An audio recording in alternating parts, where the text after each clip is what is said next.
গতকাল আমি তোমাদের সঙ্গে দীঘা যাওয়ার ভিডিও শেয়ার করেছিলাম, তো হয়তো আরও 2-4 দিন তোমাদেরকে, যেহেতু শর্ট ভিডিও করি তাই 2-4 দিন আরও হয়তো এরকম দীঘা গিয়ে সেখানে কি করছি, কোথাও ঘুরছি, এরকম কিছু ভিডিও আমি শেয়ার করব। তো আগে থেকে একটা কথাই বলে দিই, আমি কিন্তু এবারে গিয়ে খুব অসুস্থ হয়ে পড়ি, তাই সেভাবে কোনো ভিডিও করতে পারি না। শরীর খারাপ থাকলে কোনো কিছু সত্যি ভালোও লাগে না। আর তোমরা তো দেখতেই পেলে যে আমরা যখন হাতিবাড়িয়া স্টেশনে ট্রেনে হয়ে মানে তমলুকের দিকে আসছি, তো একজন মাসি উঠেছে, আমি ভিডিও করলাম। হ্যাঁ, তো আমার ভালো লাগে।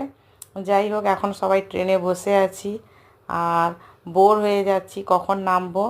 অলরেডি আমরা রামনগর পেরিয়ে চলে এসেছি, রামনগর, তারপরে টিকরা, আর তারপরে দীঘা। তো প্রায় কাছাকাছি চলে এসেছি। অবশ্যই তোমাদেরকে আরও ভিডিও শেয়ার করব, ভিডিও দেখতে থাকো। যদি ভালো লাগে লাইক করো প্লিজ, চ্যানেলটা সাবস্ক্রাইব করে পাশে